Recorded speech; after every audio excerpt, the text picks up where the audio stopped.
রাশমিকা মান্দানা পৃথিবীর সবচেয়ে সুন্দর নারী।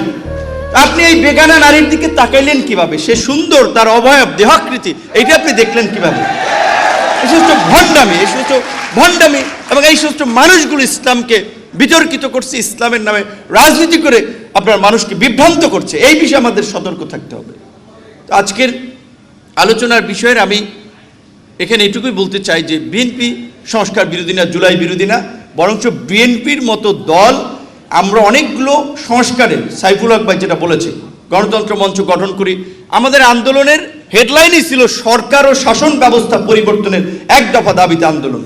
আজকে আমার এইখানে এসে আসলে খারাপ লাগছে, একটু মনে পড়ে, আসতেছিলাম ফুরফুরে মেজাজে, যে খারাপ লাগছে হুদা ভাইয়ের দিকে আমার তাকালে, কিংবা রাশিদ ভাইয়ের দিকে, তার মতো লোক পার্লামেন্টে দরকার ছিল। মানে এইখানে আসার পরে একটু খুবই খারাপ লাগছে যে সাইফুল হক ভাই একসাথে আন্দোলন সংগ্রাম করলাম, এবং এই মানুষগুলোর কন্ট্রিবিউশন, আজকে ধরেন যদি জামাত শিবিরের ছেলে আজকে হুদা ভাইয়ের সমালোচনা, সাইফুল হক বা রাশিদ ভাই, তাদের কন্ট্রিবিউশন কতটুকু চিন্তা। গত এই 17 বছরে আমার রাজনৈতিক উত্থান 18 পরে হয়েছে, আমরা তখন থেকে কন্টিনিউ করেছি।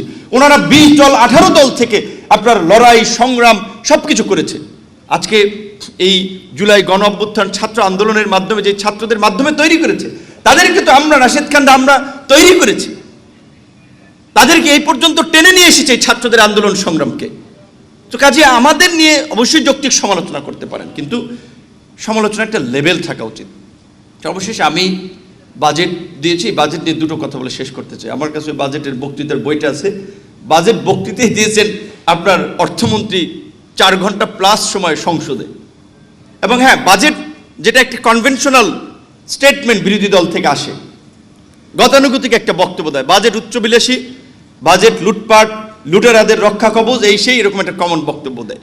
তো আমি এক্সপেক্ট করছিলাম এই জুলাইয়ের পরে আমাদের যারা বাজেট নিয়ে অপোজিশন থেকে স্টেটমেন্ট দিবেন, তারা একটা কনস্ট্রাকটিভ স্টেটমেন্ট দিবেন। সো সেটা দেখলাম ওই পুরানো বাজেটই, মানে তাদের পুরানো স্টেটমেন্টই তাদের কাছ থেকে পাওয়া গেছে। আমি অর্থনীতির অত মানুষ না, মাহবুবুল্লাহ স্যার আছেন, উনি বলবেন, কিন্তু বেসিক বা কমন সেন্স থেকে আমি যেটা দেখি, এই আমরা দীর্ঘদিন ধরে যেটা বলে আসছি যে বাজেটে শিক্ষা এবং স্বাস্থ্য খাতকে সর্বোচ্চ অগ্রাধিকার দেওয়া।